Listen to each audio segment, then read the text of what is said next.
Bien, damos gracias al Señor una vez más de poder hablar su palabra, de poder estar delante de su presencia para poder hablar de lo que Él ya dijo en la Biblia. Así que vamos a tener un tiempo donde el Señor nos va a estar hablando de diferentes cosas y es un tiempo de regocijo del corazón porque es un tiempo que debemos de aprovechar bien.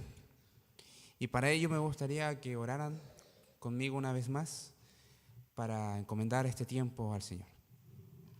Padre, en el glorioso nombre de Jesús, venimos a ti agradecidos porque tú eres bueno, tu misericordia es eterna y entendemos que todo lo que debemos de hacer en tu casa, en el servicio a ti, no es por nuestras capacidades, no es por nuestras fuerzas, no es por nuestras habilidades, ni menos por nuestras propias competencias, sino que dependemos siempre de tu Espíritu, dependemos siempre de la eficacia de tu palabra, que es suficiente para hacer la buena obra para la cual tú la enviaste.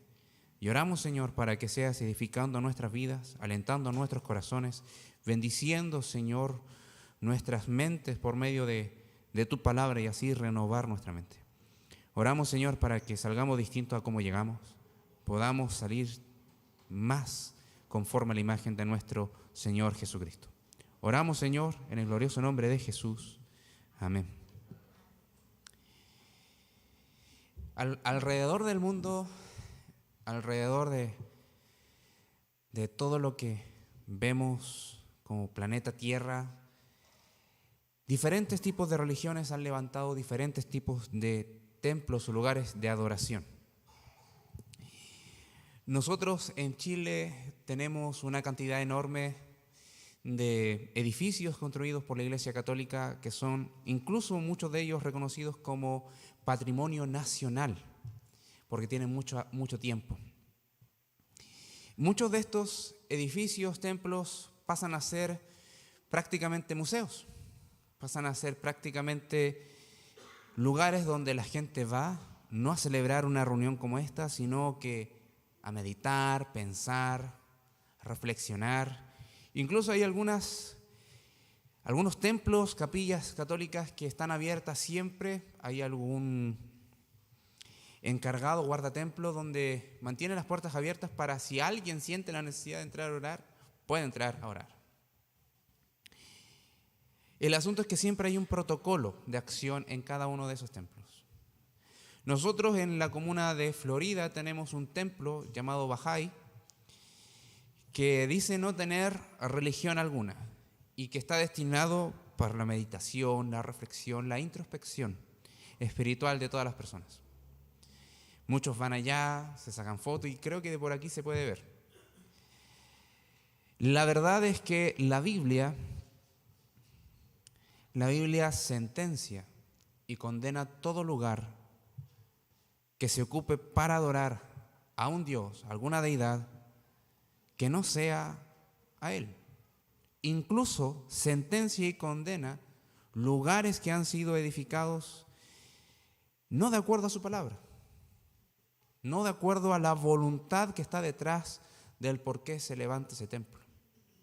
Muy por el contrario, el Señor a lo largo de toda la Biblia manda a construir lugares o destinar lugares exclusivamente para el uso de la adoración, para el uso que signifique adorar su nombre. Hoy día vamos a estar hablando en cierta medida de ello. Vamos a estar viendo el capítulo 12 de Deuteronomio, vamos a ir de los versículos 1 al 19. Y debemos de entender cuál es el discurso de Moisés. Estamos en el segundo discurso aún que termina en el capítulo 26 y ya entró con los estatutos generales, estatutos específicos más amplios como los 10 mandamientos y cada vez empieza a estipular más estatutos, más decretos, más mandamientos específicos para que la nación de Israel pudiese adorar.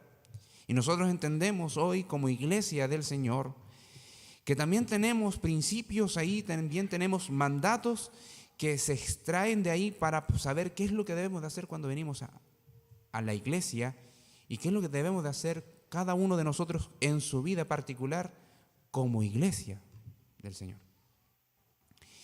Una de las cosas que vamos a estar viendo es que Moisés empieza a describir la vida religiosa de Israel y cómo la vida de la nación en sí debía de responder a lo que el Señor había revelado, lo que el Señor había entregado. El Señor ya había establecido un culto levítico, había establecido un grupo de servidores que iban a estar oficiando constantemente como sacerdotes para llevarlos a la presencia del Señor, oficiando cosas que tenían que hacer en el culto. En las reuniones, cuando estaba la tienda armada, el tabernáculo, el Señor había establecido dietas, había establecido alimentación específica y también había establecido cómo debía de proceder las ofrendas. Y toda la congregación debía de entender eso. Había establecido también que el mayor fundamento para hacer todas las cosas es el amor a Dios. Y que todas las cosas debían ser en resultado de un amor que busca el servicio a Dios, la adoración al Señor. Y lo repite una vez más, lo repite otra vez, constantemente. Y entendemos, la iglesia en sí entiende que cuando un discurso, cuando una idea, cuando una frase, cuando algo se repite constantemente es porque el autor de la Biblia está colocando un énfasis. Está colocando un énfasis. Esto es importante, está queriendo decir. Por eso se está repitiendo.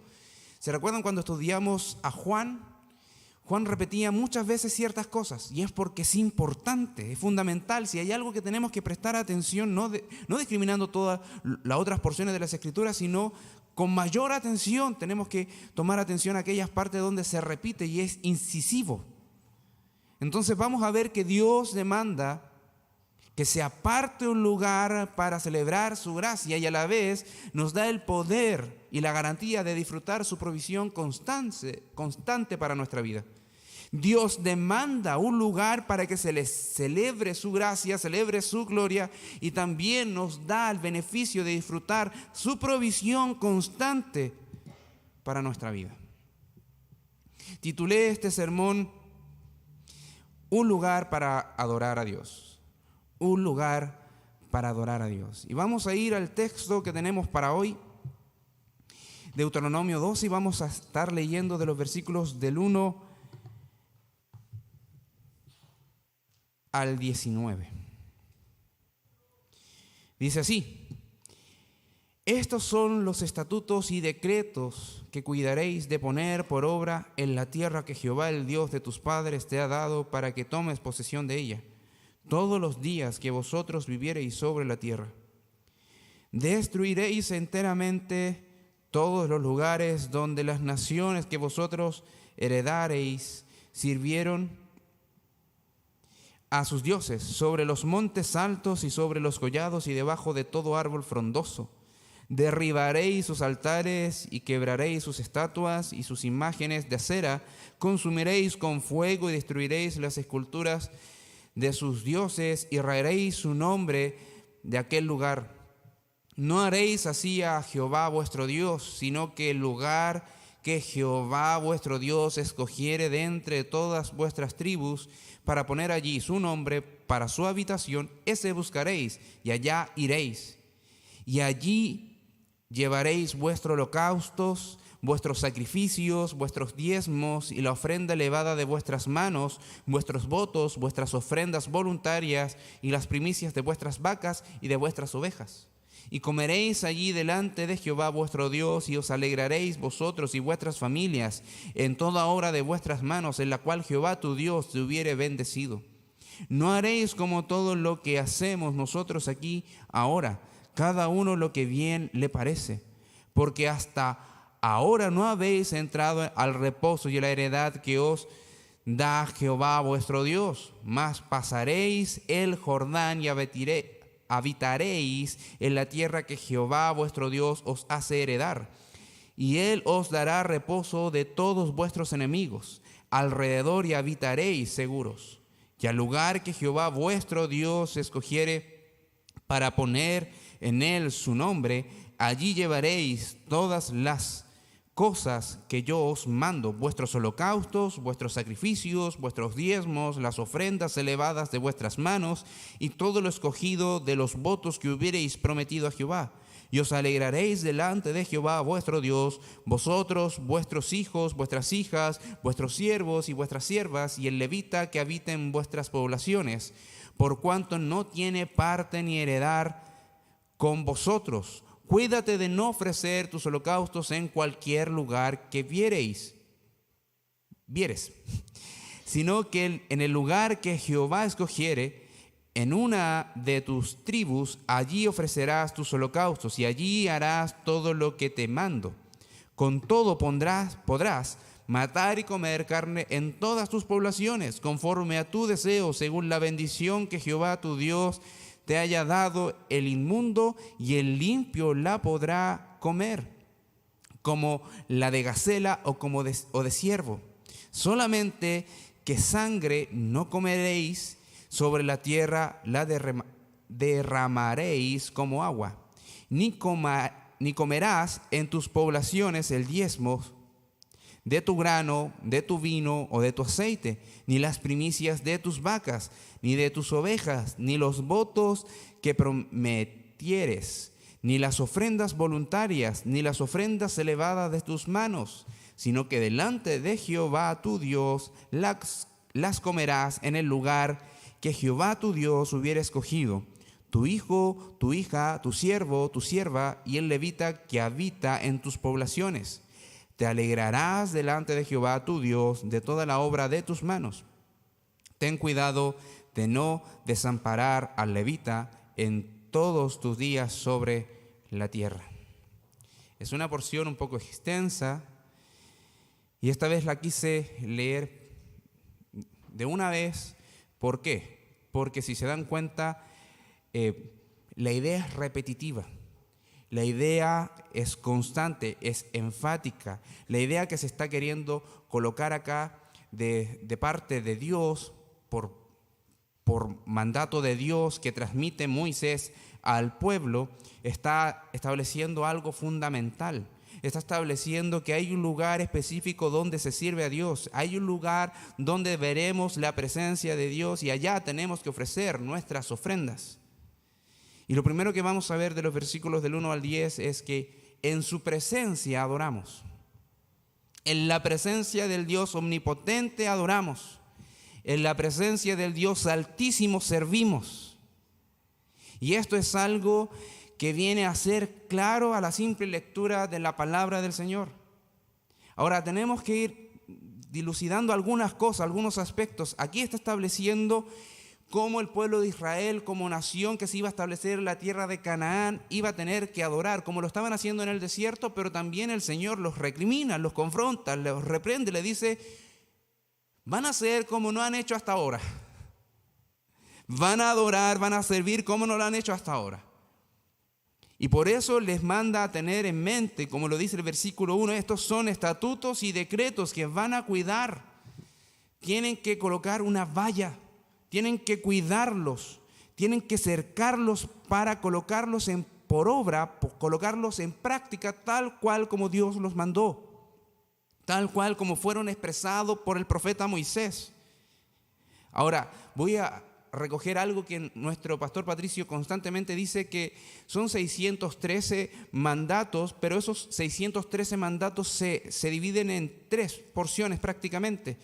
Son aquellos mandatos que regulan el servicio levítico, regulan todo lo que tiene que ver con los Leví, los de la tribu de Leví, de la familia de Leví, pero también se separa otro grupo que es de aquellos que son mandatos que buscan cómo se debe de servir en el templo, y estamos partiendo un poco de eso, y todo lo que vemos en Levítico también es parte de eso. Y por último tenemos mandatos que son de cuidado, podemos decir civil en cierto sentido, porque ahí encontramos de alimentación, tenemos de trato con extranjeros, y esos son los 613 mandatos. Pero ¿cuál es la carta fundamental que nosotros podemos entender donde están sobreedificados esos mandatos? Son los 10 mandamientos. Entonces lo que estamos viendo son prácticamente una exposición, como diría Lutero una explicación lúcida, acabada de cómo se vive el decálogo, los 10 mandamientos. Entonces, al tener familiaridad con estos textos, con estos mandatos, aplicando los 10 mandamientos, vemos que el Señor va a suplir absolutamente todo cuanto su palabra demanda. Todo cuanto su palabra demanda. Entonces ellos deben de entender que estos decretos, estos estatutos, no son solamente cuando ellos estuvieron peregrinando en el desierto, no solamente cuando ellos estaban necesitando del alimento constante, como el Señor les guiaba a tener alimento constante y también bebida constante, agua que sale de la roca, o aguas amargas que son endulzadas, sino también donde ellos se van a establecer debían de vivir siempre en obediencia al Señor, sometimiento al Señor. Y lo primero que les encarga es, van a destruir, versículo 2, van a derribar, van a quebrar, van a consumir, van a destruir y van a raer todo lo que es pagano. Entendiendo pagano, la palabra pagano, aquellas cultos religiosos que se escapan de lo que la Biblia dice que se debe de adorar y creer.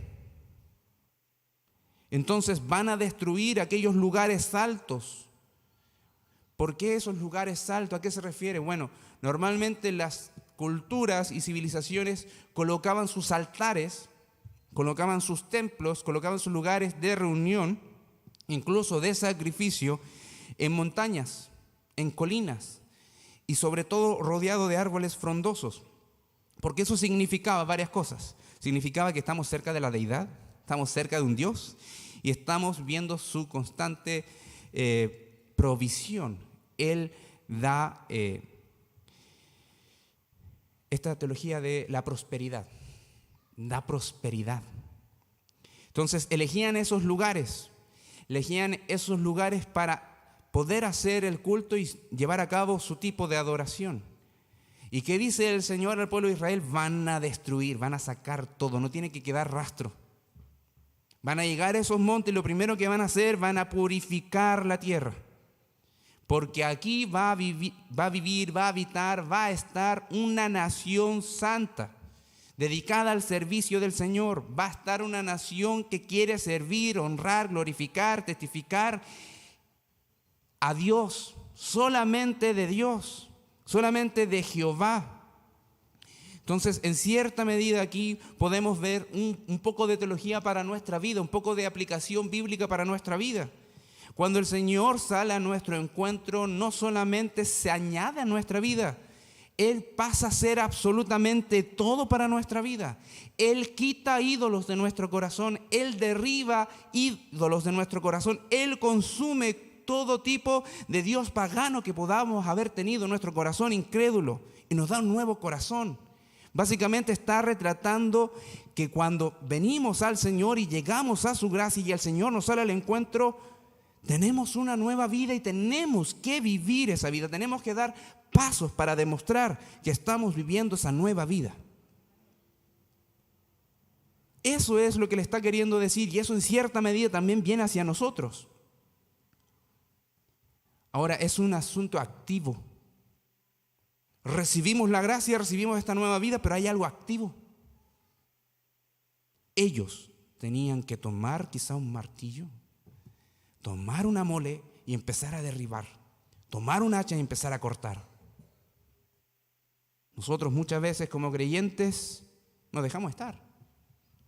Y dejamos que la televisión, ciertos gustos, cierta fama, cierta reputación o lo que venga a nuestro corazón, dejamos que se empieza a levantar un culto de adoración a un ídolo.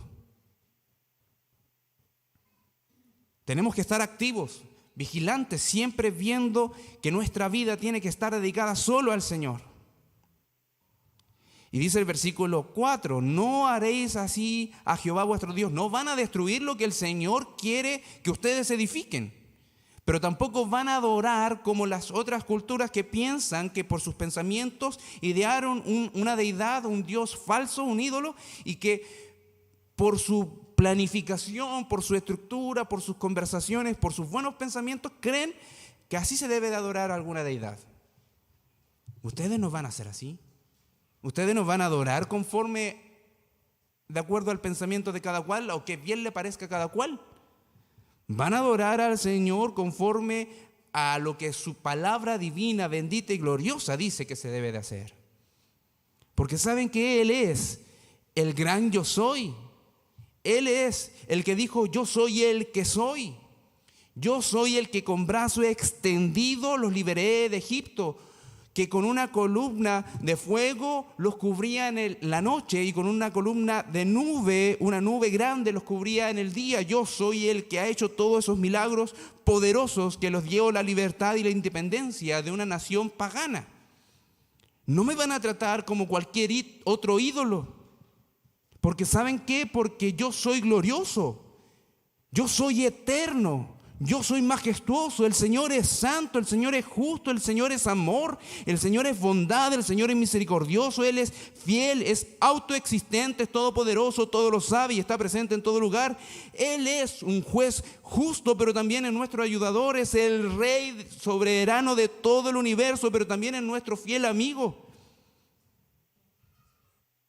No me pueden tratar como cualquier otro Dios. Deben de tratarme conforme a la revelación que yo les estoy dando. Eso está diciendo el Señor. Él es el que condena al pecador, pero también el que salva al impío. Tiene que ser tratado con reverencia, con honor, con adoración, en amor, porque Él es el Dios verdadero. Y hermanos, esto no es aplicable solamente para el pueblo de Israel. Tú y yo como iglesia debemos de entender esto. No podemos tratar a Dios como cualquier Dios. Él es el Dios verdadero. No podemos venir a relacionarnos con Dios conforme a nuestros propios pensamientos, sino tenemos que entender que nuestra relación y nuestra comunión se basa en lo que Él ha dicho. En lo que Él ha dicho, no en lo que creo que es correcto, en lo que la palabra de Dios dice que es correcto. Él lo ha establecido en su palabra. Él lo ha establecido en su palabra. Y el Señor dice además en el versículo 5 que Él va a escoger un lugar. No se preocupen. No tienen que empezar a buscar un terreno. No tienen que empezar a buscar un lugar donde se va a construir mi habitación. Debes de solamente dejarte llevar, porque sabes que yo soy el que lo escoge.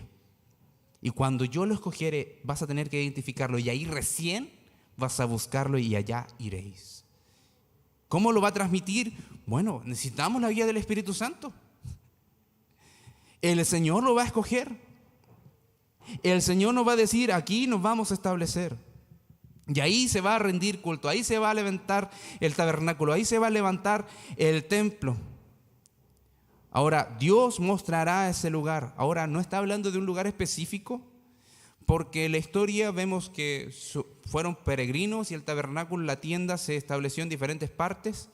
E incluso entrando a la tierra prometida encontramos que estuvo en el monte Ebal, estuvo en Siquem y en Silo, que fue donde mucho más se quedó el tabernáculo, que era una carpa movible donde se podía adorar al Señor.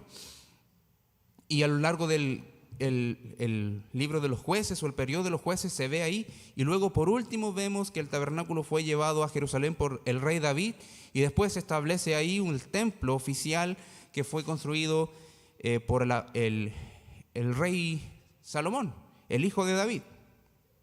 Entonces, allá, ¿qué se va a hacer? Bueno, se va a entregar todo. Si quieres adorar al Señor, si quieres levantar un holocausto, si quieres sacrificar, si quieres diezmar, si quieres llevar ofrendas, si quieres hacer un voto al Señor, lo debes de presentar allá. Tus primicias se presentan en ese tabernáculo. Ahora, cuando hablamos de sacrificios, hablamos claramente de aquellas que se ofrecían en respuesta, en gratitud y también para tratar con el pecado. Holocaustos y sacrificios. Los diezmos mencionados acá no son monetarios, son de ofrendas, de lo que tú puedes producir. Vas a sacar el 10% de esas cosas y lo vas a llevar. Y se entiende que el diezmo en ese entonces era como un impuesto para sustentar al sacerdocio, y también se dividían como en 3 categorías. Un impuesto de gratitud al Señor, un impuesto como lo estamos viendo ahora, y luego encontramos uno que estaba dedicado a los pobres, dedicado a los más pobres de la sociedad. Y siempre se tenía que estar ofrendando esto y se ocupaba de esa forma. Entonces, entendemos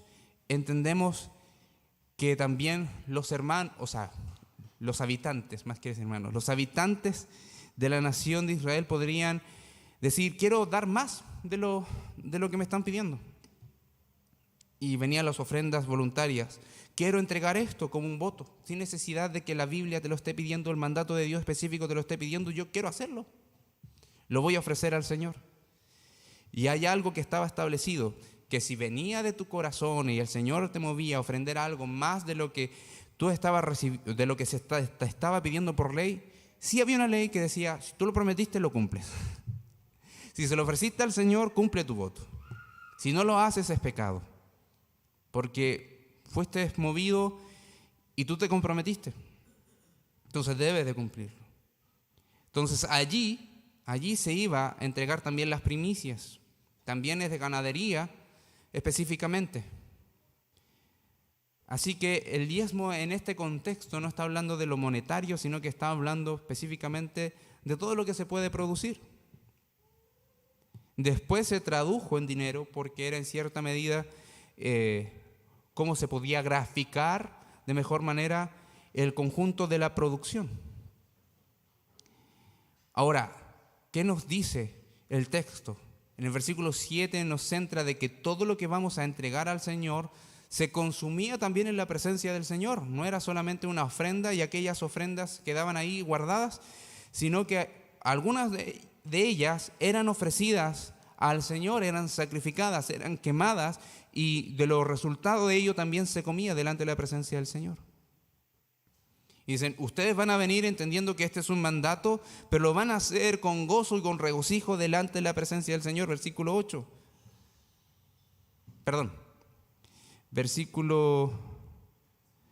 7. Versículo 7. Y se alegrarán cuando hagan esto, ustedes y su familia, porque el Señor les ha dado, les ha bendecido, y de lo que el Señor les dio, ustedes están entregando. Se alegrarán. No es como venir a la casa del Señor con tristeza porque es por mandato, sino que decir como el salmista decía: cumplir tu palabra, obedecer tu palabra me ha alegrado, me ha agradado, Señor.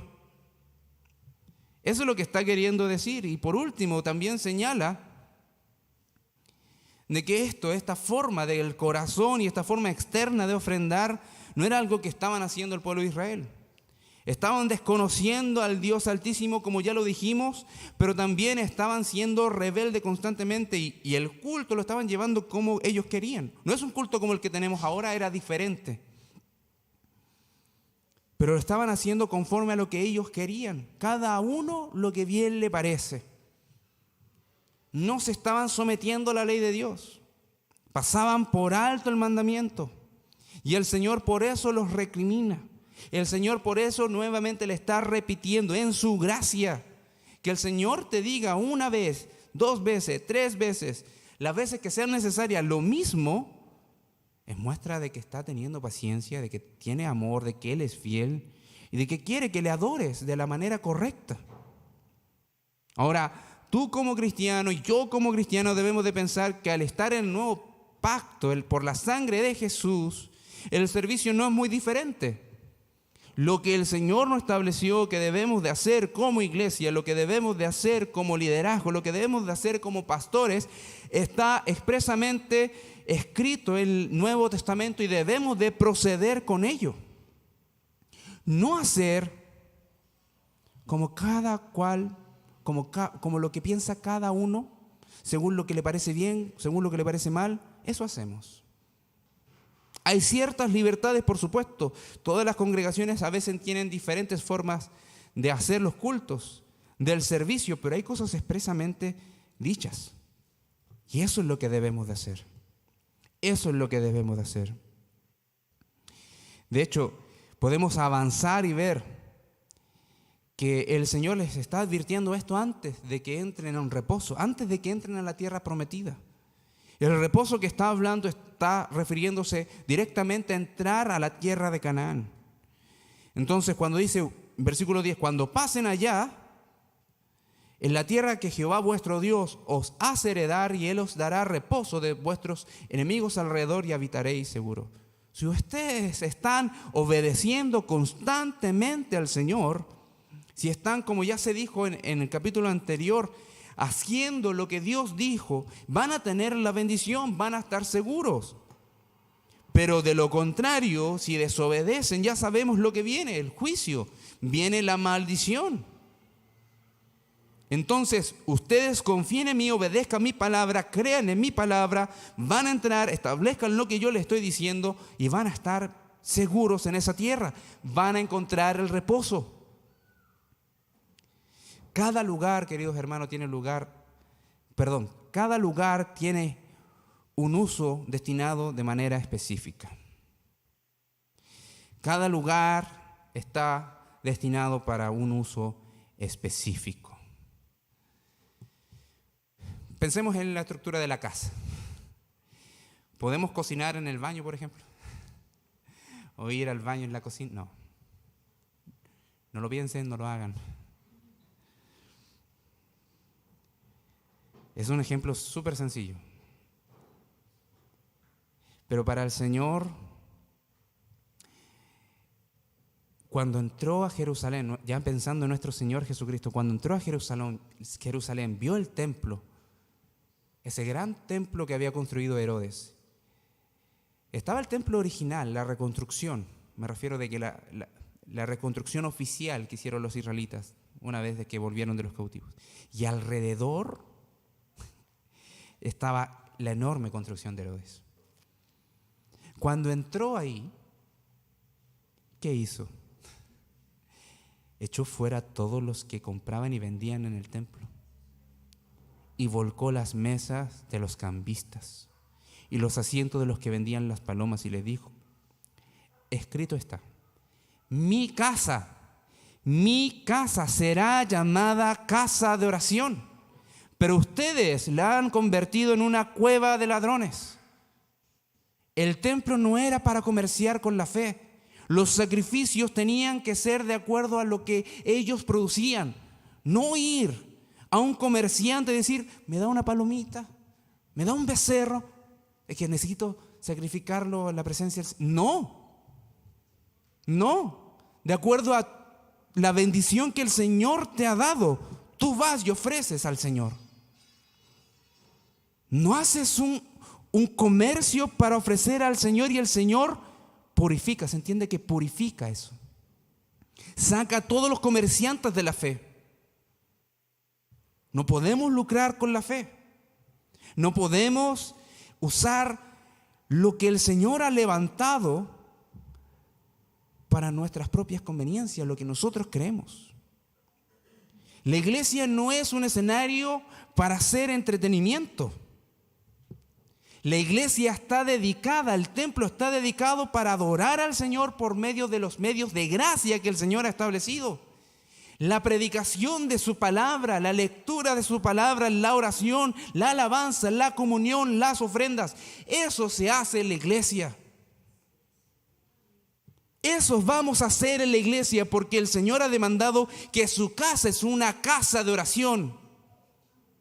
Aquí se exalta al Señor. No vamos a introducir el entretenimiento para atraer a la gente. ¿Sabe cuál es el problema después? De que tenemos que seguir entreteniéndolos para que se queden. Y que vamos a tener un incrédulo entretenido, no un converso que adore al Señor. Hermanos, hoy la iglesia, tú y yo, somos la morada de la presencia divina del Señor. ¿Sabe cuál era la importancia de ese lugar de habitación para el Señor? Es que ahí iba a derramar su espíritu. Y así fue. cuando salió la gloria del Señor de su casa, para Israel fue tremendo. Vean Ezequiel, la visión que tiene. Se va la gloria del templo. ¡Ay! No hay nada más terrible que sentirse abandonado por el mismo Señor. Pero la iglesia nunca va a estar abandonada. Este lugar no contiene la presencia del Señor ni su Espíritu. Tú y yo somos moradas del Espíritu. Y lo que somos en la presencia del Señor, según lo que Dios dice, eso debemos de hacer. Perseveramos en su palabra, glorificamos su nombre, seguimos sus mandatos y queremos dar gloria a Él. ¿Hay algo en nuestro corazón que está impidiendo eso? ¿Hay algunas convicciones en nuestra vida que está siendo de obstáculo para ello? Confiésaselo al Señor, cuéntaselo al Señor. Somos su lugar que el Señor levantó con su propia sangre. El Señor levantó su iglesia y su iglesia levantó lugares de reunión para dedicarlos a Él. Si el día de mañana, queridos hermanos, estamos en una plaza, la presencia del Señor, en una plaza reuniéndonos, la presencia del Señor no va a estar con nosotros. Sí, va a estar con nosotros. Porque la morada del Señor está en ti. El Espíritu está en ti. Y donde estemos juntos, el Señor también se va a estar regocijando con nosotros. Va a estar recibiendo nuestra adoración. Hermanos, vemos en el Nuevo Testamento, capítulo 9 de Hebreos, que todo esto, todo lo que estamos viendo, es una sombra de lo que vamos a ver. Estamos aquí reunidos con nuestros pecados aún, que llevamos en una lucha constante. Tenemos una santificación que está garantizada por el Señor, pero también muchas veces tenemos que hacer frente y luchar con nuestros pecados. Eso es verdad. Pero va a llegar un día, queridos hermanos, que vamos a poder entrar al lugar celestial. Vamos a poder adorar al Señor, vamos a poder postrarnos al Señor, delante del Señor. Vamos a poder humillarnos delante del Señor y ya no hay vuelta atrás, no va a haber vuelta atrás. La imagen del pecado que hoy está luchando con nosotros ya no va a estar. Hermanos, cuando lleguemos al cielo, cuando el Señor venga por su iglesia, la idea del pecado ya no va a estar nunca más. Regocíjate en eso.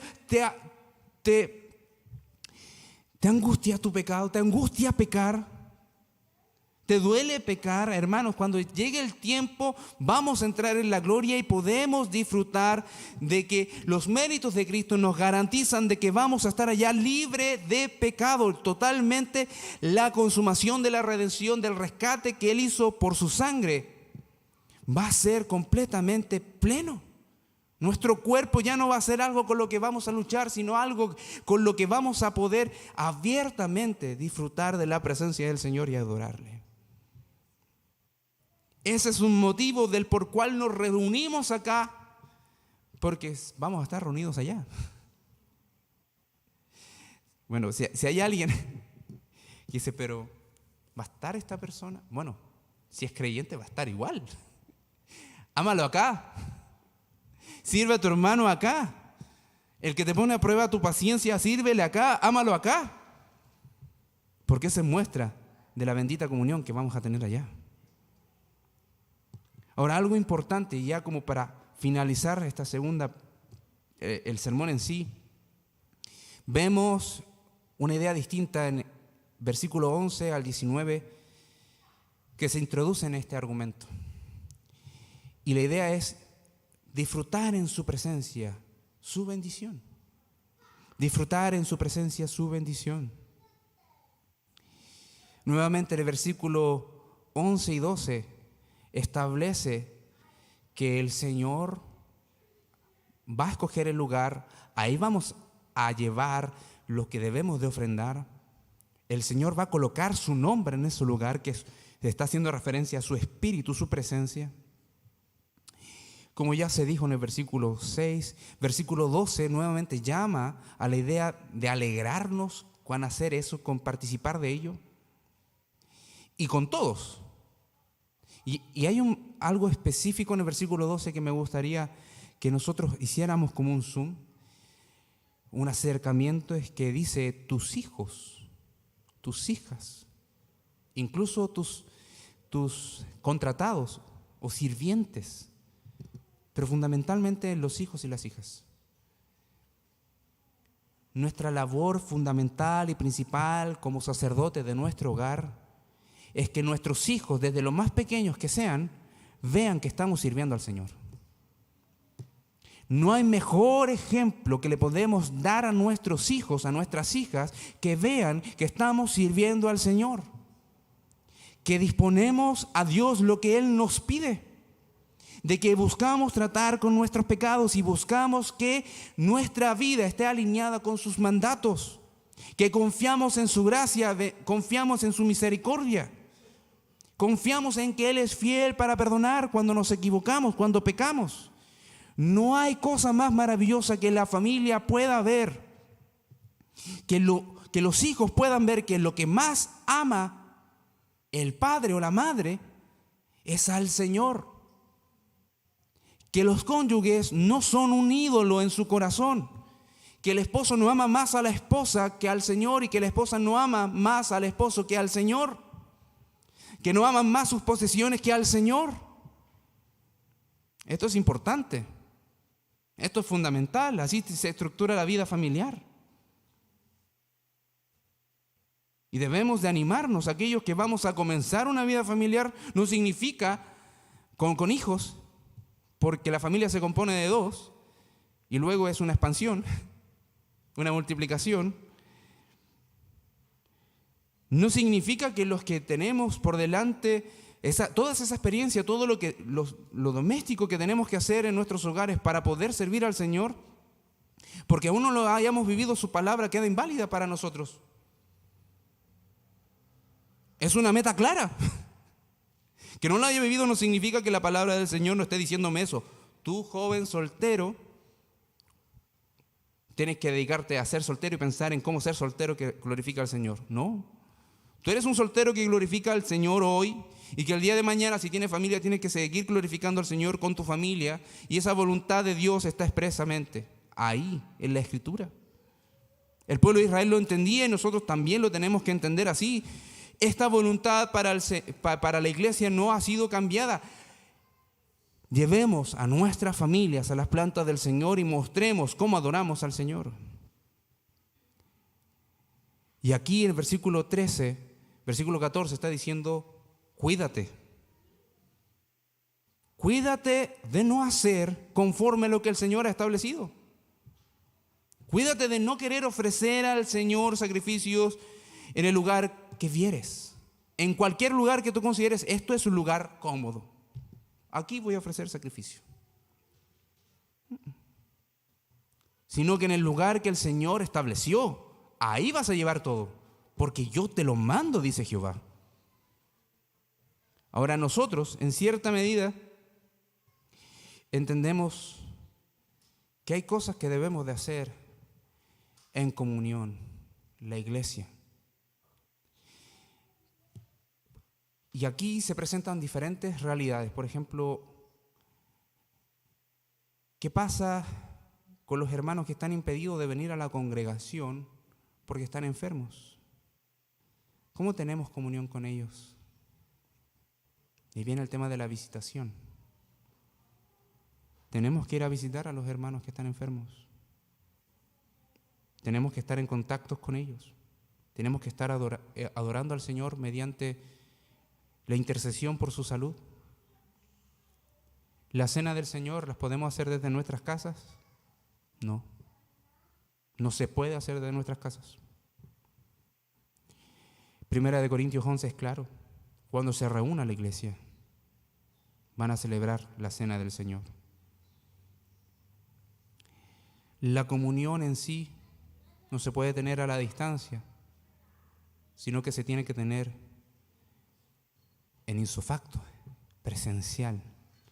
Por eso la iglesia virtual que surgió en el tiempo de pandemia es algo que no estaba funcionando bien. No estoy hablando de nuestra congregación propiamente tal, sino que la visión de iglesia a distancia. ¿Saben que hoy en día hay iglesias y congregaciones que dicen, si quieres ser miembro, haz clic acá? Y tienes una relación virtual, supuestamente con una membresía a distancia, con una congregación que tú no conoces. Eso es un daño. Eso está mal. Y el Señor va a tratar con eso, pero eso está mal. Entonces, versículo 6 dice,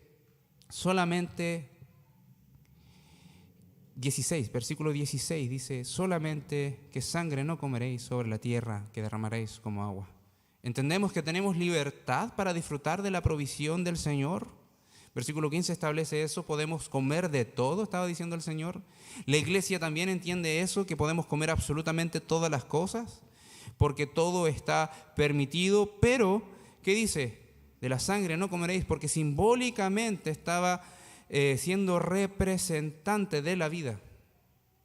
Aunque si entendemos que alguien que le falte sangre, no tiene sangre en su cuerpo, no vive. Pero específicamente porque la sangre estaba siendo utilizada para un culto que estaba siendo específicamente para tratar con el pecado de las personas.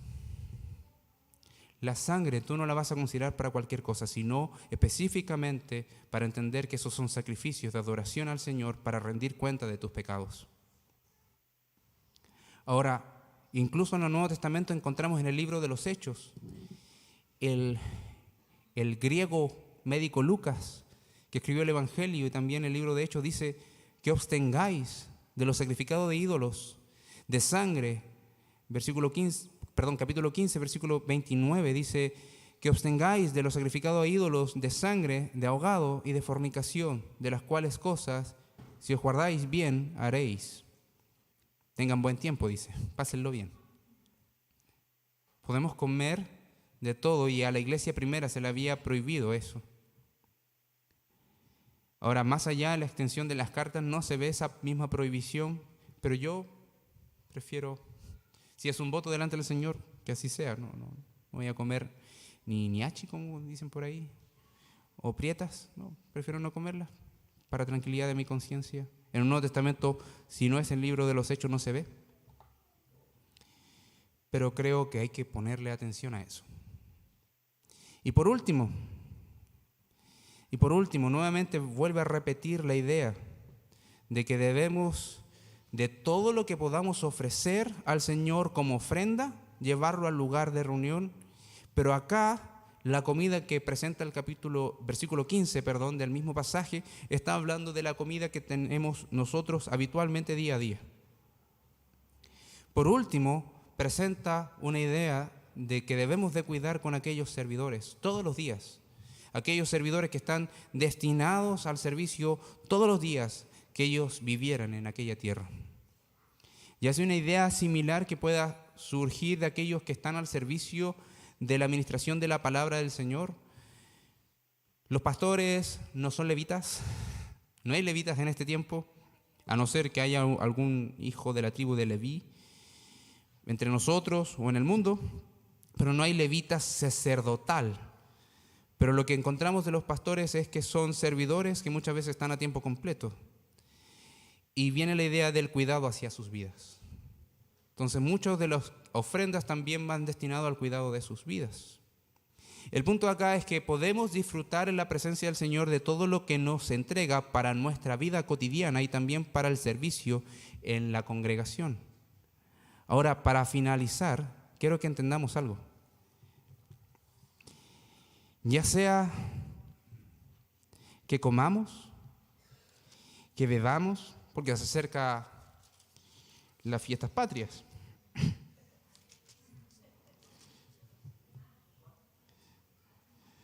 Todos esperamos el fin de semana largo. Uno de los primeros fines de semana que vemos en el calendario cuando empezamos el año nuevo, las fiestas patrias. No sé usted, pero me cuentan, no. Versículo 31 de 1 Corintios 10. Si pues coméis o bebéis o hacéis otra cosa, hacedlo todo para la gloria de Dios. ¿Qué significa hacer todo para la gloria de Dios? ¿Cómo manifestamos la gloria del Señor? ¿Cómo podemos estar jugando un partido de fútbol y manifestar la gloria del Señor? ¿Estar jugando, dirigiendo la pelota, orando? No. ¿Cómo podemos hacer ciclismo para la gloria del Señor? ¿Cómo podemos practicar cualquier otra cosa? ¿Cómo trabajamos para la gloria de Dios? ¿Cómo nos vamos a enfrentar en una comida de fiestas patrias y que sea para la gloria de Dios? Sujetándonos a la palabra del Señor, entendiendo que en todo tiempo somos hijos del Señor y que debemos de manifestar el carácter de Cristo. ¿Cómo vas a hacer todo en la vida para la gloria del Señor? Orando al Señor, que forme en ti el carácter de Cristo, que el fruto del Espíritu esté en ti y puedas servir así al Señor donde quiera que te encuentres. Y los que te vean, todo sea para la gloria del Señor. Y también teniendo cuidado, queridos hermanos, porque el mismo capítulo de Corinto está hablando de la comunión con los ídolos. Bueno, si alguna vez usted fue a alguna iglesia católica siendo cristiano y comió la hostia solamente para saber qué era, no lo vuelva a hacer. No lo vuelva a hacer, porque eso es sentarse en la mesa con los ídolos. Fue sacrificado una creencia pagana. Nosotros estamos en el cuerpo de Cristo. Somos el cuerpo de Cristo. La muerte de Jesús, su cuerpo lacerado, levantó un nuevo cuerpo, que eres tú y soy yo.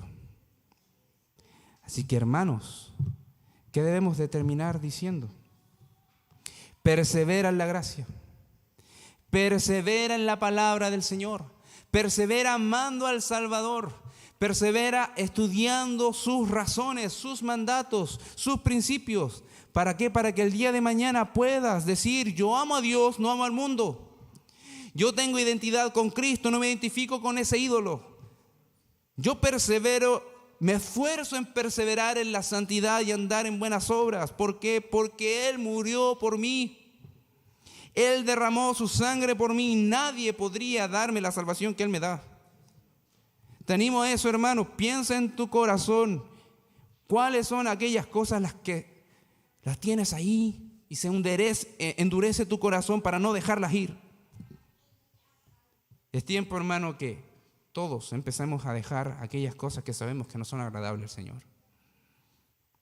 Lucha con ellas, porque sabes que la presencia divina del Señor está en ti. Su Espíritu Santo está en ti. Oramos.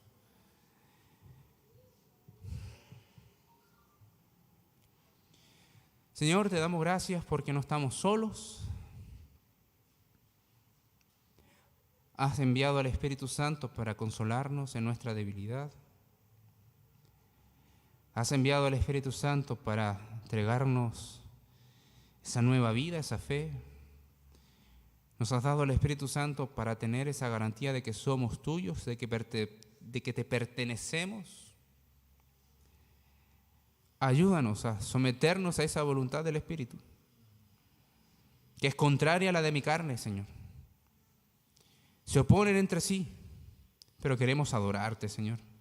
Queremos bendecirte, queremos manifestar que te amamos y entender que somos un lugar, somos como iglesia un lugar donde te podemos adorar y que juntos somos el lugar donde también se exalta y se adora tu nombre.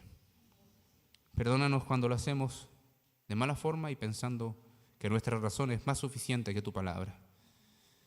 Ayúdanos a entender que dependemos de tu palabra. Pastorea nuestros corazones con ese pastor silencioso que es glorioso, el pastor divino del Espíritu Santo. Oramos, Señor, en tu glorioso nombre, en todo suficiente nombre de nuestro Salvador Jesús. Amén.